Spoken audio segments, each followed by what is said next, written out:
Hi, എൻ്റെ എല്ലാ മുസ്ലിം സഹോദരങ്ങൾക്കും ഹൃദയം നിറഞ്ഞ പെരുന്നാൾ ദിന ആശംസകൾ നേരുന്നു. ഞാനിപ്പോൾ കലങ്കി വ്യൂ പോയിന്റിലേക്ക് പോകുന്ന വഴിയാട്ടോ. കണ്ടോ, ഇതൊരു വഴി ഇങ്ങനെ വിശ്രമ കേന്ദ്രമാണ്, വഴിയോര വിശ്രമ കേന്ദ്രമാണ്. പക്ഷെ എന്താ പറയാ, അകത്തേക്ക് നമുക്ക് കയറാൻ പറ്റത്തില്ല. ഇതിങ്ങനെ പൂട്ടേക്കുവാണ്. കണ്ടോ, എന്തോ ആർക്കോ വേണ്ടി എന്തിനോ വേണ്ടി ഉണ്ടാക്കിയേക്കുന്ന പോലെ. ഈ പെരുന്നാളിനെ കുറിച്ചൊക്കെ ഓർക്കുമ്പോൾ പെട്ടെന്ന് മനസ്സിലേക്ക് വരുന്നൊരു മുഖം എന്ന് പറഞ്ഞാൽ ഒരു ഉമ്മയുടെ മുഖമാണ്.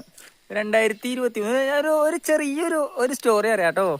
2023 ഒരു വർഷം ഞാനിങ്ങനെ ഈ എന്താ പറയുക, ഈ സേവനയുടെ ഒരു ഇങ്ങനെ മാർക്കറ്റിംഗ് സ്റ്റുഡൻറ്റ് നിങ്ങൾ കണ്ടിട്ടുണ്ടാവുമായിരിക്കും.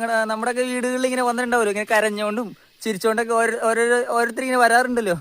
അപ്പോൾ അതുപോലെ ഞാനും പോയി. 6 മാസത്തെ ട്രെയിനിങ് എന്നാണ് പറഞ്ഞത്. അപ്പോൾ 6 മാസം കഴിഞ്ഞാൽ അസിസ്റ്റൻറ്റ് മാനേജറാവും, അത് കഴിഞ്ഞാൽ പിന്നെ മാനേജറാവും എന്നൊക്കെയാണ് പറഞ്ഞത് എന്നോട്. അപ്പോൾ ഈ 6 മാസം കഴിഞ്ഞാൽ പിന്നെ അസിസ്റ്റൻറ്റ് മാനേജർ. ഈ അസിസ്റ്റൻറ്റ് മാനേജർ ആകുമ്പോൾ തന്നെ നമുക്ക് 25,000 സാലറി, അത് കഴിഞ്ഞാൽ മാനേജറായി കഴിഞ്ഞാൽ 50,000 എബോവ് കിട്ടും എന്നൊക്കെയാണ് എന്നോട് പറഞ്ഞത്. അപ്പോൾ ഇതിനകത്ത് എനിക്കാണെങ്കിൽ ഭയങ്കര ഈ സെയിൽസിൽ ഭയങ്കരമായിട്ട് എനിക്ക് ഇഷ്ടമുള്ള ഒരു ഇതാണ് സെയിൽസ് എന്ന് പറയുന്നത്. എനിക്ക് ഭയങ്കരമായിട്ട് ഇഷ്ടമുള്ള പരിപാടിയാണ്. അപ്പോൾ ഞാൻ ഭയങ്കര ചാർജും കാര്യങ്ങളൊക്കെയാണ്. ആര് വരുന്നുണ്ട്. അപ്പോൾ ഞാനിങ്ങനെ പോയി. അപ്പോൾ എന്താ പറയുക, ഞാനിങ്ങനെ ഒരു വീട്ടിൽ പോയി. ഭയങ്കര വലിയ വീടാണ്. അപ്പോൾ അങ്ങനെ വീട്ടിൽ പോയിട്ടിപ്പോൾ ഇങ്ങനെ എന്താ പറയുക, അവിടെ ഇങ്ങനെ ആ ഉമ്മാനെ കണ്ടു. ആ ഉമ്മയുടെ ഇങ്ങനെ കാര്യങ്ങൾ പറഞ്ഞു, ഇങ്ങനെ മാർക്കറ്റിംഗ് സ്റ്റുഡൻ്റാണ്, ഇങ്ങനെ സാധനങ്ങൾ സെയിൽ ചെയ്യാനായിട്ട് വന്നതാണ് എന്നൊക്കെ പറയും. പക്ഷേ ഉമ്മാനെ അടുക്കുന്ന പോലും ഇങ്ങനെ കാണിക്കണം. പൊക്കോ എന്നാ പറയുന്നത്, സാധനങ്ങളൊന്നും വേണ്ട, ആരുമില്ല, പൈസയില്ല എന്നെ ഇങ്ങനെ പറഞ്ഞുകൊണ്ടിരിക്കുക. അടുപ്പിക്കണില്ല. അതോറ് വന്നൊരു ചായപ്പൊടി ഇങ്ങനെ എടുക്കുക ഉമ്മാന്ന് പറയും. അപ്പം ചായപ്പൊടി ഉണ്ടോ? ആ ചായപ്പൊടി വന്നെങ്കിൽ ചായപ്പൊടി തീരാറായിരിക്കും അതോട്. അപ്പോൾ ചായപ്പൊടി എടുക്കാൻ വേണ്ടി അകത്തേക്ക് ഞാൻ ആ ഒരു ടൈമിൽ ഞാനപ്പോൾ ചായപ്പൊടി എടുത്ത് ഒളിപ്പിച്ചു. എന്നിട്ട് ഞാനത് ഉമ്മ വന്നപ്പോൾ പാത്രങ്ങളൊക്കെ അങ്ങ് നിരത്തി എല്ലാം എടുത്ത് വെച്ചു. എന്നിട്ട് ഞാൻ അപ്പോൾ ഉമ്മക്ക് ഭയങ്കരമായിട്ട് ഇഷ്ടപ്പെട്ടു. ആ പാത്രങ്ങളൊക്കെ ഉമ്മക്ക് ഭയങ്കര ഇഷ്ടപ്പെട്ടു.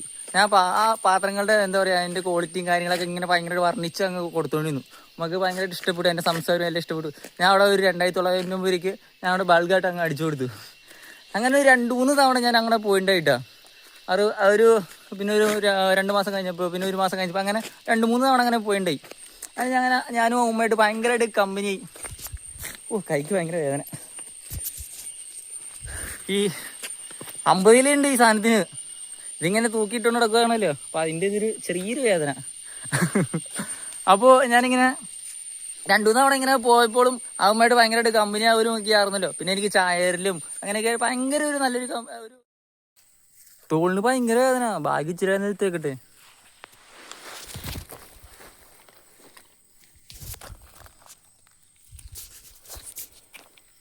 അപ്പോൾ ആ ഉമ്മ ഇങ്ങനെ വെള്ളമൊക്കെ തന്നിട്ട് അതിനകത്ത് കുറച്ച് കാര്യങ്ങൾ ഇങ്ങനെ പറഞ്ഞു.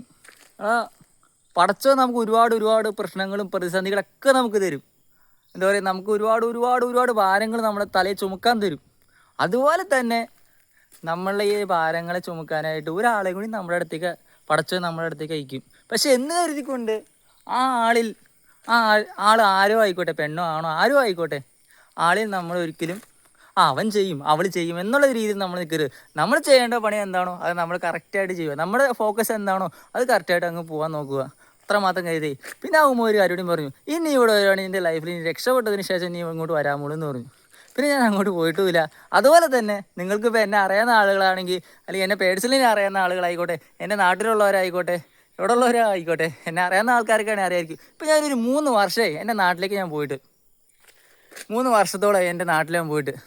എനിക്കൊരു ആഗ്രഹമുണ്ട്, എൻ്റെ ലൈഫിൽ ഞാൻ സക്സസ് ആയതിനു ശേഷം എൻ്റെ നാട്ടിൽ പോവുകയും ചെയ്യും. ഉത്സവം നല്ല അടിപൊളി, അല്ലെങ്കിൽ ഫെസ്റ്റിവൽ ആയിക്കോട്ടെ, ഉത്സവം എന്തെങ്കിലും ആയിക്കോട്ടെ, അടിപൊളിയായിട്ട് ഞാൻ നടത്തുകയും ചെയ്യും. ഈ വീഡിയോ കാണുന്ന എല്ലാവരും ഞാൻ വിളിക്കുകയും ചെയ്യും.